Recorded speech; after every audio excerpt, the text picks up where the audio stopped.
Ya, perkenalkan kami dari kelompok 8, kelompok Bahasa Indonesia. Eh, di sini kami akan menjelaskan tentang analisis hipotesis Sapir-Whorf dalam penentuan toponimi kecamatan di Kota Jakarta Barat. Untuk peneliti dari penelitian ini yaitu ada Farah Nurmalina Putri, Fairuz Amalia, dan saya sendiri Fatia Desvianti.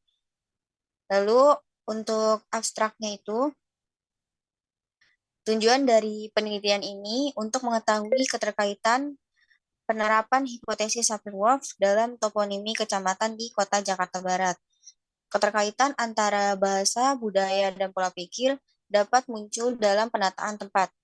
Studi ini mengkaji proses penamaan kecamatan di Provinsi DKI Jakarta dengan menemukan dialek orang Jakarta. Selain itu, penelitian ini juga mencari keterkaitan bahasa, budaya, dan pemikiran yang dilandasi hipotesis Sapir-Whorf dalam proses toponimi di berbagai kecamatan yang ada di Kota Jakarta Barat. Untuk kecamatan yang kita teliti yaitu Kecamatan Kalideres, Cengkareng, Kembangan, Grogol, Palmerah, Kebonjeruk, Taman Sari, dan Petamburan. Untuk penelitian ini kita menggunakan deskriptif kualitatif dan metode penyajian data informal. Akan digunakan untuk mengolah dan menyajikan data yang diharapkan. Hasil yang diperoleh yaitu terdapat nama-nama kecamatan yang sesuai dengan aspeknya, yaitu pada aspek perwujudan terdapat 5 kecamatan, diantaranya Kecamatan Kalideres, Cengkareng, Kembangan, Kebonjeruk, dan Taman Sari. Lalu untuk yang aspek kemasyarakatan yaitu ada 3 kecamatan yaitu Kecamatan Petamburan, Grogol, dan Palmerah.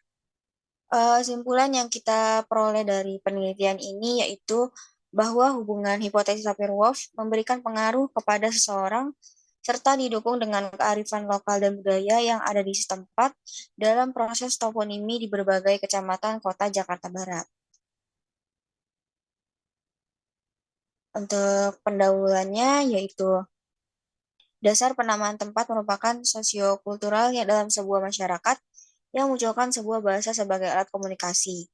Uh, jadi ada hubungan antara cara pikir masyarakat terhadap tempat, kondisi, dan budaya suatu masyarakat yang melatar belakanginya. Hubungan ketiga hal tersebut antara bahasa, budaya, dan pemikiran merupakan konsep yang mendasari untuk teorinya si hipotesis Sapir-Whorf. Dengan demikian, proses pemberian nama dipengaruhi oleh bahasa, budaya, dan pemikiran masyarakat yang terlibat. Dalam suatu kota terdapat kecamatan, yaitu pada kota Jakarta Barat yang kita teliti, ada Kecamatan Cengkareng, Tambora, Grogol, Petamburan, Kecamatan Taman Sari, Kembangan, dan Kebonjeruk. Dalam proses toponim, kecamatan Dalam proses toponim kecamatan, penulis mencari tahu apakah hipotesis Sapir-Whorf mempengaruhi dalam proses toponimi kecamatan di kota Jakarta Barat. Ya, untuk tujuannya tadi sudah disebutkan di abstrak untuk mengetahui keterkaitan antara penerapan hipotesis Sapir-Whorf dengan toponimi kecamatan di Jakarta Barat. Jadi harapan dari peneliti mendapat dapat mengetahui apakah penerapan hipotesis Sapir-Whorf ini pengaruh untuk toponimi suatu kecamatan. Dan peneliti juga berharap manfaat dari penelitian ini yaitu menambah wawasan untuk mengenal studi linguistik terhadap kajian antropologi linguistik.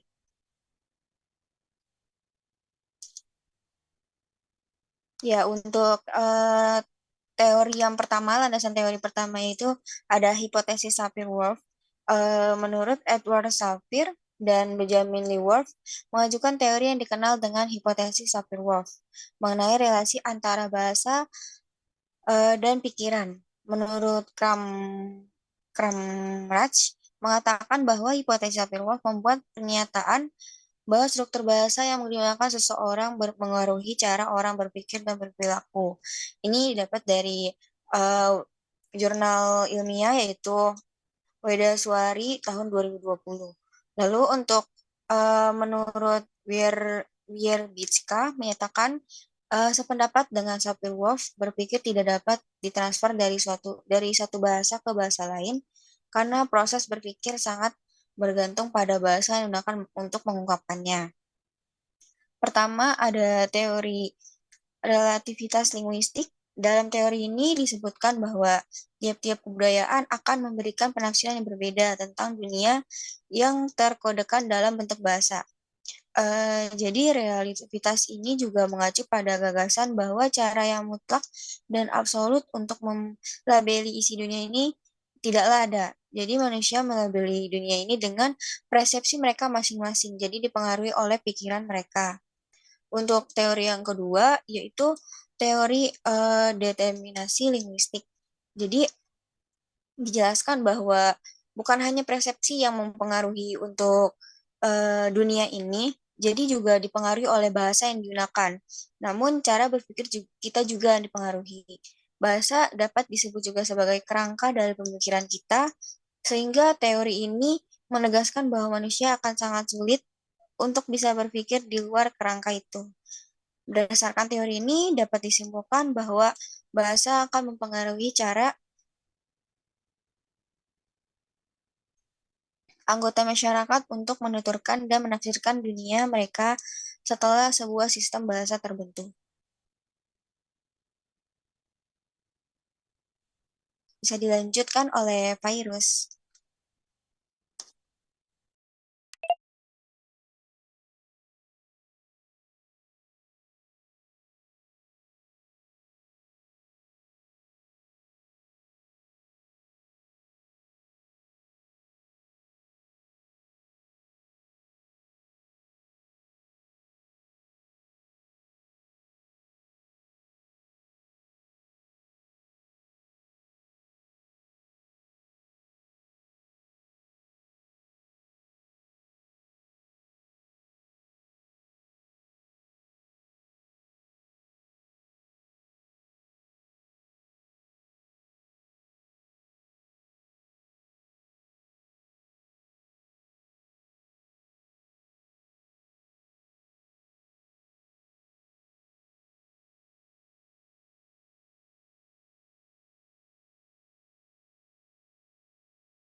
Ya, selanjutnya untuk metode penelitian ini merupakan deskriptif kualitatif. Analisis data dalam penelitian ini dilakukan secara induktif. Data yang dijelaskan akan ditarik kesimpulan.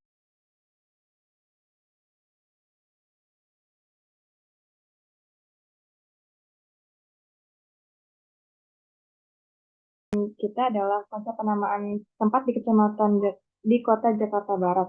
Sumber penelitiannya adalah sumber data sekunder dengan wawancara tentang sejarah penamaan tempat di kota tersebut. Teknik yang digunakan eh, Teknik yang digunakan untuk menggali informasi tentang toponimi tempat di beberapa kecamatan di Kota Jakarta Barat. Lalu data yang telah diolah disajikan dengan cara penyajian informal. Metode penyajian informal dipilih karena data yang diperoleh akan disajikan dengan uraian secara naratif. Untuk hasilnya, di sini ada aspek toponimi berdasarkan perwujudan, ialah berhubungan pada kehidupan manusia yang cenderung menyatu dengan bumi sebagai tempat berpijak dan lingkungan alam sebagai tempat hidupnya. Kemudian ini juga ada tabel 1 berdasarkan aspek perwujudan, ada nama Kecamatan Kalideres, yaitu maknanya sebagai sungai yang mengalir deras, aspek toponiminya adalah sungai. Kebun jeruk, dua kata, yaitu kebun dan jeruk, ada tempat yang dulunya ditanami banyak pohon jeruk.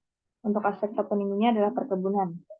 Untuk yang kecamatan ketiga adalah Taman Sari, yaitu taman bunga yang dulunya terdapat aliran sungai Ciliwung yang masih bersih mengalir. Aspek toponiminya adalah taman. Dan yang keempat itu Kecamatan Cengkareng dirujuk dari bahasa Sunda Cikangkareng, di mana Ci artinya adalah sungai atau kali, sedangkan kareng ialah burung enggang dengan paruh bercula. Untuk aspeknya adalah perkampungan. Yang kelima, Kecamatan Kembangan disebutkan bahwa tempat ini merupakan perkebunan kembang karena di situ banyak tumbuh pohon kembang. Untuk aspek itunya adalah perkebunan.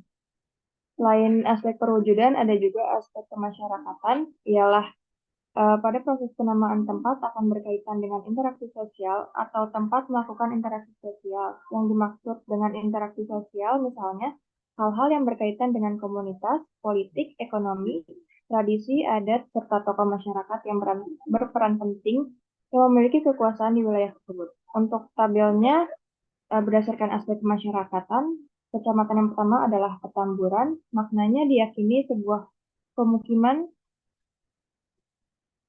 penduduk ada seseorang penabuh tambur yang terkenal hingga pada akhirnya beliau meninggal dunia. Untuk aspeknya adalah tokoh masyarakat. Yang kedua, Kecamatan Grogol. Dulunya di sebuah hutan, warga sekitar memburu hewan liar dengan alat perangkap dari tombak yaitu namanya garogol, yang sekarang diucapnya grogol. Untuk aspeknya adalah tradisi. Yang ketiga, Kecamatan Palmerah. Kata pal berasal dari kata patok atau batas yang berwarna merah. Untuk aspeknya itu adalah tradisi. Dan ini untuk makna toponimi untuk detail dari kecamatan yang ada di Kota Jakarta Barat, dari Kecamatan Kalideres, Kecamatan Kebonjeruk, Petamburan, Taman Sari, kemudian Cengkareng, Grogol, Kecamatan Palmerah, dan juga Kembangan. Kemudian selain itu ada juga penutup atau kesimpulan yang kami simpulkan. Keterkaitan antara toponimi dengan hipotesis Sapir-Whorf yang dilandaskan hubungan antara bahasa, budaya, dan pikiran, di mana bahwa hubungan hipotesis Sapir-Whorf memberi pengaruh kepada seseorang serta didukung dengan kearifan lokal dan budaya setempat, dibuktikan dengan pola pikir masyarakat setempat, didasari oleh letak geografis di berbagai kecamatan di Kota Jakarta Barat. Bahasa yang digunakan memunculkan persepsi yang berbeda-beda, namun dikuatkan dengan kearifan lokal dan budaya yang ada di beberapa kecamatan di Kota Jakarta Barat. Dan ini kami lampirkan daftar pustakanya dari Manalu, Mas Adi, Oktaviana, Wedeswari, Zainuddin, Astrea, Anam, Laili, dan Sari. Ya, mungkin sekian presentasi dari kelompok 8. Kurang lebih ya mohon maaf. Wassalamualaikum warahmatullahi wabarakatuh.